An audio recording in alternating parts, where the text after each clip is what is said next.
नमस्कार, आई India special में आपका स्वागत है। मैं हूं मनोज सैनी। मुद्दा है नया साल नई टीम। नया साल आने वाला है और नए साल में क्या मध्य प्रदेश सरकार की नई टीम भी आपको नजर आएगी? कई दिनों से अटकलें हैं, चर्चा है कि आखिर विस्तार में कौन कौन नजर आएंगे। तो एक बार फिर तेजी से अटकलें हैं, कवायद इस बात को लेकर है कि नए साल यानी 31 दिसंबर के बाद जब नया साल आपको दिखाई देगा तो ऐसी उम्मीदें हैं कि मंत्रिमंडल विस्तार हो सकता है और उसमें कुछ नए चेहरे भी दिखाई देंगे। 4 मंत्री ऐसे हैं जिन्हें जगह बनना है, मिलना है, लेकिन एक अनार सौ बीमार, कई सारे लोग हैं मंत्रिमंडल के विस्तार में, पर कुछ नाम ऐसे हैं जिन पर विचार चल रहा है और जब आहट तेज सुनाई देने लगे तो धड़कनें बढ़ जाती है। और इन धड़कनों के बीच में अब किस किस की धड़कन बढ़ने वाली, किसकी धड़कन कम होने वाली है, मानकर चलिएगा कि आने वाले दिनों में मंत्रिमंडल विस्तार देखने को मिल सकता है, जिसमें मुख्य रूप से हम देख रहे हैं रामपाल सिंह, आपको एक चेहरा नजर आ रहा है। रामपाल सिंह को जगह मिलने की संभावना है, लेकिन बहुत ज्यादा यदि देखा जाए तो तुलसी सिलावट और गोविंद सिंह राजपूत लगभग मंत्री बनने वाले हैं। ज्योतिरादित्य सिंधिया भी मध्य प्रदेश के दौरे पर रहेंगे। मुलाकात होगी शिवराज सिंह चौहान साहब से, जो मध्य प्रदेश के मुख्यमंत्री है। दोनों के बीच चर्चाएं होंगी। इस चर्चा के बीच में निकल कर क्या आएगा? क्या नया साल नई टीम दिखाई देगी?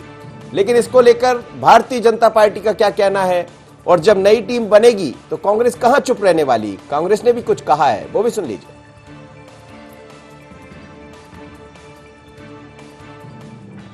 भारतीय जनता पार्टी का जब मंत्रिमंडल शिवराज जी के नेतृत्व में बना था तो उस मंत्रिमंडल के बाद जो कुछ साथी इस चुनाव में नहीं जीत पाए और कुछ साथी जो जीत करके आए, अब ये मुख्यमंत्री जी को तय करना है। ये उनके सर्वाधिकार उनके हाथ में है, उनके पास है कि वो कब और किस समय ये मानते हैं कि अब मंत्रिमंडल का विस्तार करना चाहिए, मंत्रिमंडल का जो भी उसमें पुनर्गठन करना है, विस्तार करना है, जो भी है ये उनके अधिकार क्षेत्र में। इसलिए ये बेहतर होगा कि कांग्रेस हमको सलाह न दे। भारतीय जनता पार्टी की सरकार, माननीय शिवराज सिंह जी की सरकार, ये बखूबी जानती है कि किस समय हमको ये निर्णय लेना है और उचित समय पर ये निर्णय लेकर के, और जो भी स्थान रिक्त हैं उनकी पूर्ति भी हो जाएगी और नई ऊर्जा के साथ सारा मंत्रिमंडल मध्य प्रदेश में विकास के काम में जुटेगा, गरीब के कल्याण के कार्यक्रमों में जुटेगा। देखिए, वैसे तो मंत्रिमंडल में विस्तार करने का पूरा विशेष अधिकार मुख्यमंत्री को रहता है, लेकिन भारतीय जनता पार्टी की जब से सरकार आई है हम देख रहे हैं कि इनको कितना परेशानी हो रही है, किस दबाव में राजनीति करना पड़ रही है। भारतीय जनता पार्टी अपने सारे सिद्धांतों को भूल गई है। जिस तरह से मुख्यमंत्री ने शपथ ली उसके महीने भर बाद तक मंत्रिमंडल नहीं बना पाया, फिर जब बनाया तो अब ये अटकलें चल रही हैं कि जो 2 मंत्री जिन्होंने त्यागपत्र दे दिया था 6 महीने होने के कारण, उनको फिर से लिया जा रहा है। और ये बात हम 2 महीने से सुन रहे हैं। चुनाव बाई इलेक्शन हो गए, उसके रिजल्ट आ गए, तब से लगातार ये चल रहा है। और ख़ास तौर से वो नेता जो प्रदेश कांग्रेस से बगावत करके भाजपा में शामिल हुए, उनको लेके अटकलें ज़्यादा रहती हैं। और मैं समझता हूँ कि बहुत राजनीतिक दबाव में जी रहे हैं। इतने आसानी नहीं है उनके लिए मंत्रिमंडल का विस्तार करना या और कोई जो रिक्त पद हैं उनको भरा जाना। ये बहुत आसान अब भारतीय जनता पार्टी के लिए नहीं बचा है, कि जिस तरह से सत्ता उन्होंने हासिल करी है और जिस तरीके से हासिल करी है तो उन्हें उसके परिणाम भुगतना पड़ेंगे। जनता पार्टी और कांग्रेस दोनों को कि जिस तरह से वो कह रहे थे कि कैसे सत्ता हासिल करना है, लेकिन जरा नजर डाल लेते हैं कि आखिर मंत्रिमंडल विस्तार में ऐसे कौन से चेहरे हैं जो दिखाई दे सकते हैं। ग्राफिक्स के जरिए आपको दिखाते हैं नया साल नई टीम। इस नई टीम में कौन ऐसे चेहरे होंगे जो नजर आ सकते हैं, ऐसी उम्मीद है। देखिएगा, तुलसी सिलावट सिंचाई मंत्री रहे, अभी इस्तीफा दे चुके हैं, विधायक बने नए। गोविंद सिंह राजपूत भारतीय जनता पार्टी के विधायक जो कांग्रेस से विधायक बने, मंत्री बने, और अब इंतजार मंत्री बनने का राजेंद्र शुक्ल का नाम भी हो सकता है बिंद से। और रामपाल सिंह बड़े नजदीक माने जाते हैं शिवराज जी के, लगातार उनके साथ रहे। रमेश मेंदोला का नाम भी है, लेकिन थोड़ा सा इस नाम पर शंका इसलिए है कि महापौर का पद भी इन्हें मिल सकता है, यानी महापौर के बतौर प्रत्याशी भी हो सकते हैं। गिरीश गौतम, ऐसा कहा जा रहा है लगभग अध्यक्ष बनना तय है, विधानसभा के अध्यक्ष के नाम पर इनका नाम चल रहा है। जालम सिंह पटेल, प्रहलाद पटेल के भाई, लेकिन प्रहलाद पटेल के कारण जालम सिंह पटेल का पत्ता भी कट सकता है। तो कुल मिलाकर 4 लोग बनना है और हम आपको 6-7 तस्वीरें दिखा रहे हैं। यही तस्वीर जब मंत्रिमंडल का विस्तार होगा तो आपको नजर आएगा। मेरे साथ तो इस वक्त संदीप मिश्रा जुड़ रहे हैं, संदीप से बात कर लेते हैं। संदीप, क्या कहे, नया साल नई टीम दिखाई देगी? बिल्कुल लंबे समय से इंतजार है नई टीम का। नई टीम चाहे कार्यकारिणी की बात हो या फिर शिवराज मंत्रिमंडल की, करीब 4 जगहें खाली हैं और उसको लेकर लगातार जद्दोजहद जारी है। अभी तक जिस तरह से कयास लगाए जा रहे थे कि कहीं न कहीं सिंधिया खेमा और जो बीजेपी के पुराने स्थापित कार्यकर्ता हैं, नेता हैं, उनको लेकर के कहीं न कहीं कसमकस की स्थिति बनी थी। लेकिन अब वो कसमकस की स्थिति जो थी वो करीब करीब खत्म होती जा रही है। सारे पर्दे हटते चले जा रहे हैं, क्योंकि केंद्र से अगर हम बात करें तो वहां से भी अब फ्री हैंड मिल चुका है जो सीएम शिवराज सिंह चौहान को, और ज्योतिरादित्य सिंधिया ने भी फ्री हैंड दे दिया है कि आप जिसको चाहें उसको मंत्री बना सकते हैं। इसलिए एक बार फिर से कयासों का दौर तेज हो गया है। उम्मीद की जा रही है कि नए साल यानी कि जनवरी में मंत्रिमंडल का विस्तार जरूर हो जाएगा। ये बड़ी बात कह दी आपने संदीप की सिंधिया ने भी खुला हैंड दे दिया, तो जो सिंधिया के साथ आए हैं उनकी धड़कनें तो और तेज हो गई होगी। खुला हैंड है तो फिर शिवराज जी का खुला हैंड चलेगा, और इस हैंड के नीचे कौन कौन हाथ के नीचे आने वाले हैं ये बड़ी बात होगी। तो क्या ये माना जाए ये सिर्फ कहने की बात है, क्योंकि सिंधिया भी मध्य प्रदेश के दौरे पर रहेंगे, उनकी मुलाकात भी होने वाली, कल शिवराज जी के साथ वो रहेंगे, बातें भी होंगी। तो क्या इसी विस्तार पर बात होगी और कार्य समिति पर, या कुछ और भी? बिल्कुल, देखिए बहुत सारी चीजें हैं वर्तमान में बात को लेकर के। मंत्रिमंडल विस्तार की बात कर सकते हैं, कार्यकारिणी का भी कहीं न कहीं अभी भी लटकी हुई है। हालांकि अगर बीजेपी प्रदेश अध्यक्ष बीडी शर्मा की बात करें तो दिल्ली में जिस तरह से बातें निकल के सामने आ रही कि करीब करीब वहां से सहमति बन गई है। उसके अलावा नगरीय निकाय चुनाव भी अब आ चुके हैं, उल्टी गिनती शुरू हो चुकी है। तारीख कभी भी किसी भी दिन घोषणा हो सकती है तारीख की। लिहाजा इन सब बातों को लेकर के ये दौरा महत्वपूर्ण माना जा रहा है ज्योतिरादित्य सिंधिया का, क्योंकि दोनों नेताओं के बीच में चर्चा होनी है, सीएम शिवराज सिंह चौहान और ज्योतिरादित्य सिंधिया के बीच में। लिहाजा यह माना जा रहा है कि नेताओं के बीच में इन सब चीजों को लेकर चर्चा होगी, क्योंकि निगम मंडलों में भी नियुक्ति करना बाकी है फिलहाल। तो इन सब चीजों को लेकर के यह महत्वपूर्ण दौरा है। सभी पहलुओं में चर्चाएं होंगी, क्योंकि जो नाराज हैं, जो घर जिनको पुनर्वास की जरूरत है, वो भी सारी चीजें करना है। तो इसलिए यहां पर यह बैठक अनिवार्य मानी जा रही है। बैठ करके किसको कहां पर एडजस्ट करना है, ये सारी चीजें यहां पर अहम होंगी। चलिए संदीप, बहुत धन्यवाद आपका। जरूरत होगी तो फिर आपके पास लौटेंगे। लेकिन बड़ी महत्वपूर्ण जानकारी है कि सिंधिया ने भी खुला कह दिया है कि एक तरह से शिवराज जी को एक, हालांकि वो लगातार कोई भी जब सामने आता है कैमरे के तो यही कहता है कि ये शिवराज जी के अधिकार क्षेत्र का मामला है, मुख्यमंत्री के अधिकार क्षेत्र का मामला है। पर होगा क्या अधिकार में, इस समय राजू मालवीय जी जोड़ रही, भारतीय जनता पार्टी की प्रवक्ता है। राजू जी आपका बहुत स्वागत है। साथ ही योगेश यादव है, कांग्रेस के प्रवक्ता। योगेश जी आपका भी स्वागत है। और सुरेश शर्मा जी वरिष्ठ पत्रकार मेरे साथ जुड़ रहे हैं। राजू मालवीय जी, एक बार फिर ज्योतिरादित्य सिंधिया मध्य प्रदेश के दौरे पर है, दिल्ली में बीडी शर्मा जी हैं, और उसके अलावा एक बार फिर चर्चा यह भी है कि नया साल नई टीम दिखाई देगी।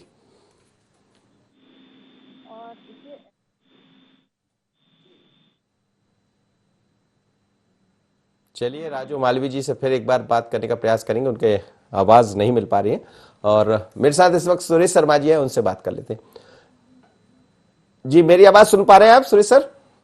बिल्कुल बिल्कुल आ रही है। जी जी, एक बार फिर कवायद बड़ी तेज है कि मंत्रिमंडल का विस्तार हो सकता है, नया साल है, नई टीम दिखाई दे सकती है। क्या ऐसा हो पाएगा? नहीं, मंत्रिमंडल का विस्तार तो अपेक्षित है ही, और कम से कम 2 जो मंत्री जिन्होंने चुनाव के समय मध्य चुनाव में इस्तीफा दिया था, उनकी वापसी की संभावनाएं तो सबसे ज्यादा प्रबल हैं। और इसकी आड़ में ही जो है भारतीय जनता पार्टी के भी कुछ लोगों को मंत्रिमंडल में शामिल किया जा सकता है, क्योंकि 3 मंत्री चुनाव हारे हैं तो 3 स्थान खाली हो गए। लेकिन मनोज जी, राजनीति के आप अच्छे जानकार हैं, और मुझे जो समझ में आ रहा है वो केवल एक चीज समझ में आ रही है, परिवहन विभाग हमेशा मुख्यमंत्री के विश्वस्त व्यक्ति के पास रहता है।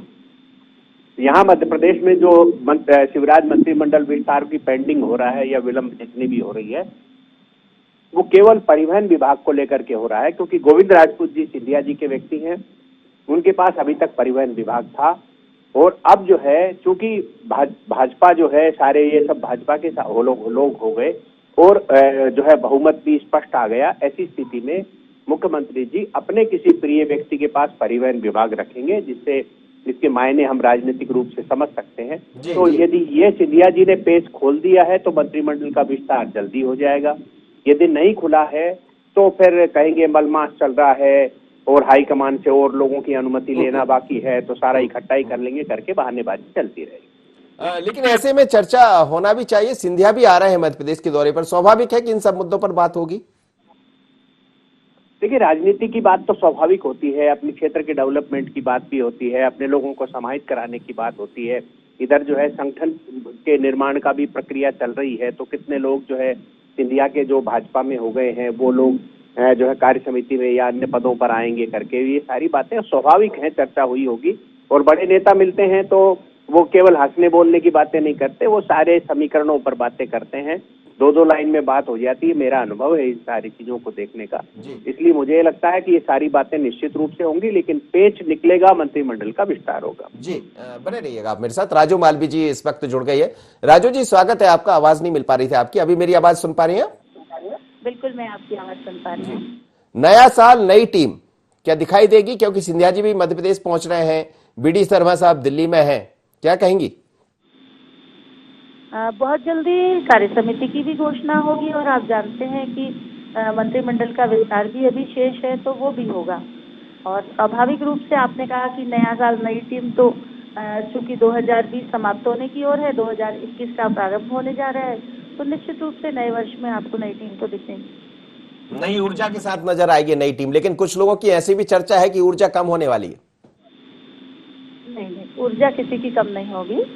वो तो देखिए, परिवर्तन सतत प्रक्रिया का अंग है।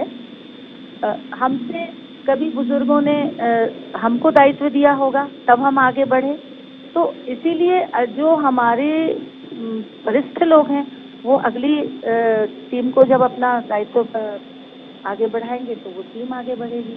तो ये तो लेकिन भारतीय जनता पार्टी एक ऐसी पार्टी है जिसमें हर कार्यकर्ता को काम और हर काम के लिए कार्यकर्ता तय होता है। कहीं कोई ये विषय सोचने का नहीं है कि किसी की ऊर्जा कम होगी या किसी की ऊर्जा कम नहीं होगी। और भारतीय जनता पार्टी का जो कार्यकर्ता का स्थान है वो सबसे महत्वपूर्ण होता है, और उसकी ऊर्जा कभी कम होती ही नहीं है। जी जी, चलिए, ऊर्जावान है आप लोग, और भारतीय जनता पार्टी की ऊर्जा दिखाई भी देती है। 2018 में चुनाव हारने के बाद भी सरकार वापस बना ली, आपकी ऊर्जा का कमाल है ये। योगेश यादव मेरे साथ जुड़ रहे हैं, प्रवक्ता है कांग्रेस के। योगेश जी, एक बार फिर अटकलें हैं मध्य प्रदेश में। हालांकि ये मुख्यमंत्री का निजी मामला है, वो कब किसका विस्तार करें, किसको शामिल करें, कांग्रेस को इसमें बहुत ज्यादा नहीं कहना होता है। फिर भी चर्चा ऐसी है कि जो आपके पास से गए थे, बड़े मंत्री थे, सुना है कि कुछ बदलाव हो सकता है। देखिए मनोज जी, ये बात तो स्पष्ट हो गई है कि भारतीय जनता पार्टी का जो परंपरागत स्वरूप हुआ करता था गठन के संदर्भ में किसी भी में, उसको अब विराम लग गया है। अब इसको कह सकते हैं कि कांग्रेस द्वारा रोपित भाजपा या कांग्रेस के द्वारा पल्लवित की गई भाजपा की फसल, अब वो फसल जो कांग्रेस से यहाँ से गए थे वो फसल अब बीजेपी में बढ़ती जा रही है। और उसके परिणाम ये आ रहे हैं कि वो विसंगति जो एक समय हम बिल्कुल निर्भीक रूप से कहते हैं हम लोगों ने झेली थी, कि जिसको कहते हैं बाल हटका कि नहीं मुझे ये विभाग चाहिए और मुझे ये मंत्रिमंडल में हमारे लोगों को इन विभागों में आपको एडजस्ट करना है। तो भारतीय जनता पार्टी कहती थी कि हम बड़े कैडर बेस हैं और बड़े अनुशासित पार्टी है। तो भारतीय जनता पार्टी को भी अब ज्योतिराज सिंधिया जी के माध्यम से उन चीजों का सामना करना पड़ रहा है। तो सिंधिया जी का दौरा निश्चित ही एक दबाव के अंतर्गत होता है, और जिन विभागों के मामले में अटकलें चल रही हैं या विसंगति या आपत्ति विरोधाभास या सामंजस्य स्थापित नहीं हो पा रहा है, तो इसका अर्थ यही हो गया है कि भारतीय जनता पार्टी में कहीं ना कहीं से अंदर से वही आपसी मतभेद, वैचारिक मतभेद, और जिसको कह सकते हैं ना कि जो लोग यहाँ से गए हैं तो उनकी शैली भी उसी तरीके की होगी, और भारतीय जनता पार्टी के जो आरएसएस कैडर के लोग हैं वो इस चीज को बर्दाश्त नहीं कर पा रहे हैं। तो मंत्रिमंडल का विस्तार चलता जा रहा है। अब विभागों के संदर्भ में अटकलें आ गई हैं, फिर संगठन के मामले में भी ऐसी बातें होंगी। भारतीय जनता पार्टी के जो पुराने कार्यकर्ता या पदाधिकारी कहते हैं कि भाई ये हम पर थोपे जाने वाले पदाधिकारी हैं, कांग्रेस के कार्यकर्ताओं की एक अलग स्टाइल होती है, एक अलग तरीका होता है, और हम तो मानते हैं मूल रूप से वो कांग्रेस से ही गए हुए हैं। तो अब जो सिंधिया जी का मतलब स्पष्ट है जो एक तरीका रहा है दबाव बनाने की राजनीति का, वो भारतीय जनता पार्टी में भी शुरू हो गया। भारतीय जनता पार्टी इसको कितना पचा पाएगी, कितना उनको सहन कर पाएंगे, ये सब भविष्य के गर्भ में। ऐसी भी है कि सिंधिया जी ने फ्री हैंड दे दिया शिवराज जी को। नहीं, ये सब कहने की बातें, यदि फ्री हैंड की बात होती तो इतनी जल्दी इतनी देरी नहीं होती। और ये परिवहन विभाग के मामले में अटकलें या किसी विभाग में मेरे मंत्री को यही विभाग दिया जाना चाहिए जो 2 गोविंद राजपूत और तुलसीराम सिलावट जो ब्रेक कर रहे हैं अभी। और इस तरीके की और भी अभी इमरती देवी का भी मैटर है, उनको भी कैबिनेट मंत्री का दर्जा चाहिए। तो अब ये नहीं कह सकते हम कि शिवराज सिंह जी को फ्री हैंड दिया गया, ये सब दिखाने की बातें होती हैं, लेकिन अंदर ही अंदर जितना मंत्रिमंडल लेट हो रहा है और ये बढ़ता जा रहा है, तो लग रहा है कि कवायद में कहीं ना कहीं पेचीदगियां शामिल है। जी राजू मालवी जी कुछ कहना चाहेंगी? योगेश यादव जी जो कह रहे हैं आप सुन रहे होंगे। योगेश यादव जी भविष्यवक्ता की तरह बात कर रहे हैं, लेकिन मुझे लगता है कि जितनी भारतीय जनता पार्टी की उनको चिंता है, उतनी अगर वो कांग्रेस की चिंता कर लेते तो शायद उनका दल ठीक हो जाता। मैं उन्हें कहना चाहूंगी कि अपना डाइजेशन ठीक रखिए। भारतीय जनता पार्टी में आदरणीय सिंधिया जी के साथ जो परिवार के सदस्य आए हैं, अब भी भारतीय जनता पार्टी के परिवार के सदस्य हैं। उनकी चिंता करना हमारा काम है। कौन कहाँ जाएगा, कौन किस भूमिका में होगा, कौन क्या कार्य करेगा, ये हमारे यहाँ सामूहिक निर्णय से, सामूहिक नेतृत्व के द्वारा सब कुछ तय होगा। इसलिए आप किसी की भी चिंता मत करिए कि वो कौन कहाँ किस भूमिका में रहेगा।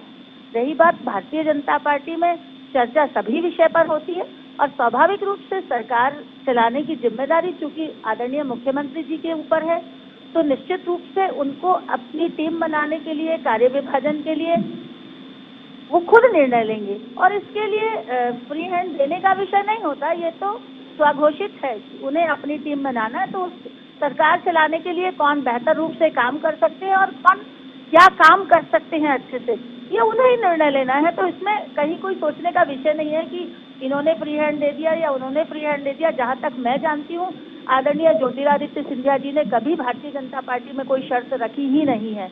इसलिए वो आपके दल में क्या होता था, आप उनके साथ क्या व्यवहार करते थे या वो आपसे क्या कहते थे, ये आप जानिए। लेकिन अब वे मेरे परिवार के वरिष्ठ सदस्य हैं और मेरे परिवार के वरिष्ठ सदस्य होने के नाते मैं ये कह सकती हूँ कि भारतीय जनता तो अब पार्टी उनको समझ भी आ रहा होगा कि भारतीय जनता पार्टी और कांग्रेस में फर्क क्या है। कहीं किसी तरह का गतिरोध नहीं है। और मनोज जी, मैं आपको एक बात बताना चाहती हूँ कि शायद आपका भी ध्यान उस तरफ नहीं है कि परिणाम जिस दिन आए थे उपचुनाव के, उसके अगले दिन से भारतीय जनता पार्टी का प्रशिक्षण प्रारंभ हो गया था। आज 1100 मंडलों में हमने प्रशिक्षण किया है पूरे प्रदेश में, और इसमें माननीय मुख्यमंत्री जी से लेकर हमारे बूथ तक का कार्यकर्ता लगा हुआ है। तो हमारे लिए सबसे महत्वपूर्ण वो विषय था। अभी हमारे प्रशिक्षण पूर्ण होने की दिशा में हमारा अगला कार्य प्रारंभ है। आप देखिए, 25 को हमारे प्रशिक्षण मंडल के पूर्ण होंगे, 26 और 27 को हमारे जिला अध्यक्षों के प्रशिक्षण है। तो राजू जी आप सही कह रहे हैं, यही भारतीय जनता पार्टी, यहाँ प्रशिक्षण भी दे दिया जाता है तत्काल आने वालों को भी और समझा दिया जाता है कि यही भारतीय जनता पार्टी है। ये प्रशिक्षण दिया जाता है, यहाँ अभ्यास कराया जाता है कि इस अभ्यास में रम जाइए, रंग जाइए। बिल्कुल जी जी। सुरेश शर्मा जी ये भारतीय जनता पार्टी है जहां अभ्यास कराया जाता है, प्रशिक्षण दिया जाता है। और मुझे लगता है अब कांग्रेस से जो लोग, जो मित्र पहुंचे थे, अब तो बीजेपी के हैं, वो भी प्रशिक्षण पा चुके होंगे और समझ रहे होंगे कि ये है बीजेपी और कांग्रेस में फर्क। तो मंत्रिमंडल विस्तार को लेकर अटकलें भले चल रही हो कि इसका विभाग वहां जाएगा, लेकिन अब किसी का भी कुछ भी चले जाए, मुझे लग रहा है बहुत ज्यादा बोलने के लिए कुछ बचेगा नहीं।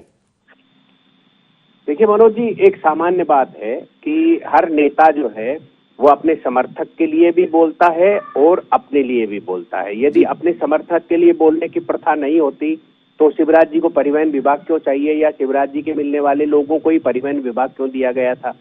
तो ये जो एक स्वाभाविक बात है, मैं राजनीति की उसको जानता हूं, मैंने नजदीक से फिर कह रहा हूं देखा है कि लोग अपने बारे में जाके कहते हैं कि साहब मैं फला फला क्षेत्र में काम करना चाहता हूं, आप यदि उपयुक्त समझे तो मुझे ये दायित्व दे सकते हैं, ये कहा जाता है। आज महापौर के चुनाव के लिए प्रक्रिया चल रही है।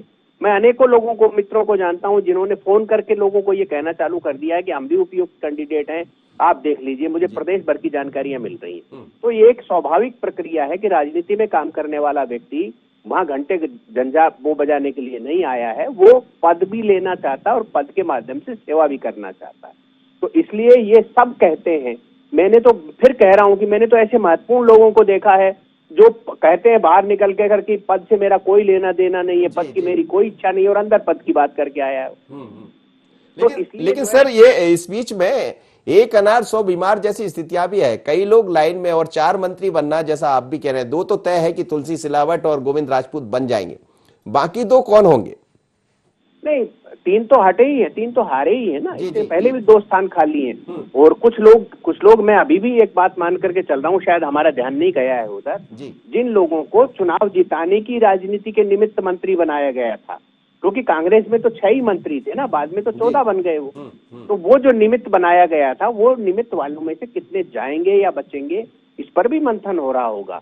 और निश्चित रूप से ये है कि जिन लोगों को केवल चुनाव जिताने के लिए बनाया गया था, उनको हटाया भी जा सकता है और उनके स्थान पर नए लिए जा सकते हैं, क्योंकि अभी हमारे पास महाकौशल और विंध्य क्षेत्र ऐसा है जो इंतजार कर रहा है।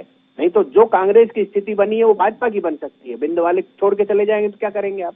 क्योंकि अब कोई वो वाली बात तो बची ही नहीं कि आप इतने नैतिकता का पाठ पढ़ाने लग जाएंगे कि आप छोड़ के नहीं जा सकते, क्योंकि भाजपा तो जो है अनुशासित और संगठित, क्योंकि आपने भी तो यही काम किया है ना। जी, ये महत्वपूर्ण बात है योगेश यादव जी। जी, सुन रहे हैं आप, यही महत्वपूर्ण बात है और इस पर आपकी भी नजर होगी। यह है, मैं उसी भावना से, आदरणीय दादा ने कहा, सुरेश शर्मा जी ने, निश्चय ही बात है, मनुष्य का एक राजनीतिक स्वभाव होता है और विधानसभा के टिकट में उन लोगों ने बहुत ज्यादा उपेक्षा महसूस की कि जो पहले से कैंडिडेट थे या हारे हुए पराजित भारतीय जनता पार्टी के उम्मीदवार।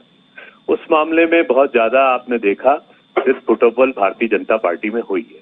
अब मेरी छोटी बहन जो राजो मालवी है, ऐसी जो समर्पित बहनें हैं वो या भाई हैं हमारे, जो भी है, हमारे विचारधारा अलग हो सकते हैं, लेकिन पारिवारिक तौर पर एक बात स्पष्ट आ रही है कि भारतीय जनता पार्टी में ऐसे कई समर्पित कार्यकर्ता अपने आप को उपेक्षा महसूस कर रहे हैं। अब आप कल्पना कीजिए जो 35 या 40 तो साल दोनों से ही तरफ है सर। संघ के लिए भारतीय जनता पार्टी के लिए कार्य कर रहे हैं। हेलो, वो दोनों ही तरफ है। मैंने कहा जिस तरह आप जिक्र कर रहे हैं राजू जी का, वो आपके इधर भी है। आपको भी मैंने बहुत मेहनत करते देखा है हमेशा।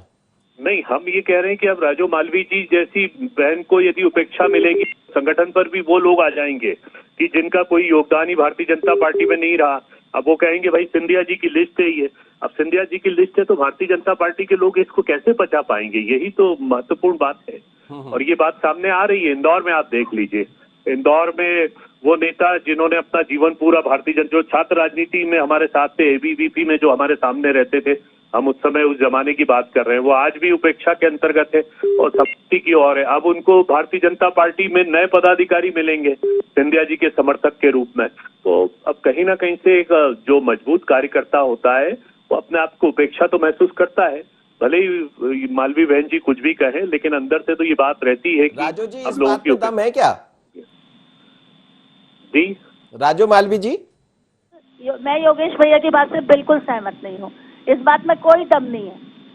भारतीय जनता पार्टी का जो हमारा वरिष्ठ नेतृत्व है वो सभी कार्यकर्ताओं की चिंता करता है, और जब परिवार बड़ा होता है तो स्वाभाविक रूप से जिम्मेदारियां भी बढ़ती हैं। तो उससे जब हमने स्वीकार किया है कि हमें हमारा परिवार बड़ा हुआ है तो उसमें कहीं कोई विषय ऐसा नहीं है। जी जी, तो क्या ये माना जाए कि सामान्य तौर पर सब चीजें हो जाएगी आसानी से? बिल्कुल बिल्कुल सामान्य तौर पर होंगी और आप खुद देखेंगे। सुरेश शर्मा जी, एक चर्चा बड़ी तेजी से है कि खुद सिंधिया जी ने ऐसा कह दिया है कि फ्री हैंड दे दिया शिवराज जी को। ऐसी चर्चा चल रही है सियासत में, आप तो बहुत बेहतर तरीके से समझ पा रहे हैं, आपके पास भी ये खबरें होंगी।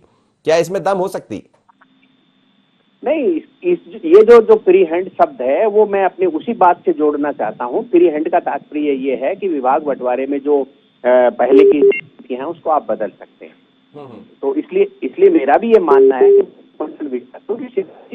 के मुख्यमंत्री है, 15 साल के मुख्यमंत्री है, और इतने बड़े अनुभव में जब हम लोग क्रिकेट देखा करते थे और बहुत देर तक पिच पर कोई आदमी जम जाता था तो यही टिप्पणी आती थी कमेंटेटर की कि इसको बाल नहीं फुटबॉल दिखाई देती है। तो शिवराज सिंह चौहान जी को तो मध्य प्रदेश की राजनीति का छोटा सा यदि बिंदु भी कोई उभर रहा होगा तो वो दिखाई देता है। तो इसलिए ये स्वाभाविक है कि 1 बैठक 2 बैठक के बाद में सिंधिया जी को ये समझ में आ गया होगा कि राजनीति किस कदर चलती है, राजनीति में कहाँ कहाँ क्या किया जा सकता है, ये सारी उनको भी समझ में आ गया, भाजपा की पॉलिटिक्स भी समझ में आ गई। मैं एक टिप्पणी अवश्य करना चाहता हूँ जो थोड़ी सी सवाल के पहले की है। योगेश यादव जी चिंता कर रहे थे। मुझे इस बात का पूरा भरोसा है कि जब भोपाल के अंदर महापौर के चुनाव लड़ेंगे तो राजो मालवीय जी के या तो खुद कैंडिडेट होंगी या इनका के साथ का ही कोई कार्यकर्ता कैंडिडेट होगा, इसलिए कोई चिंता करने की बात नहीं है राजो मालवीय जी। चलिए, बहुत बहुत धन्यवाद सर, आप तीनों का मेरे साथ जुड़े। लेकिन मध्य प्रदेश में अब मंत्रिमंडल विस्तार की एक बार फिर कवायद तेज है और नया साल में नया मंत्रिमंडल देखने को मिल सकता है। जिन नामों का हम जिक्र कर रहे हैं तो आप मानकर चलिएगा कि तुलसी सिलावट और गोविंद राजपूत तो मंत्री बनेंगे, लेकिन बिंद से किसको जगह मिलेगी, महाकौशल से किसको जगह मिलेगी, मांग वहां से भी उठ रही है। और हमने देखा है कि बिंद और महाकौशल ने पिछली दफा 2018 में भारतीय जनता पार्टी का अच्छा खासा साथ दिया था, लेकिन कहीं और से चोट हो गई, खासकर ग्वालियर चंबल से, और जिसके कारण सरकार नहीं बन पाई थी। वापसी हुई तो ग्वालियर चंबल से सहयोग मिल गया। अब सरकार मध्य प्रदेश में भारतीय जनता पार्टी की है, लेकिन शिवराज जी को क्या वास्तव में फ्री हैंड मिल गया? तो ये मंत्रिमंडल विस्तार के समय देखने को मिलेगा। पर नया साल, नई टीम, इतना ही। मुझे दीजिए इजाजत, बने रहिए N24।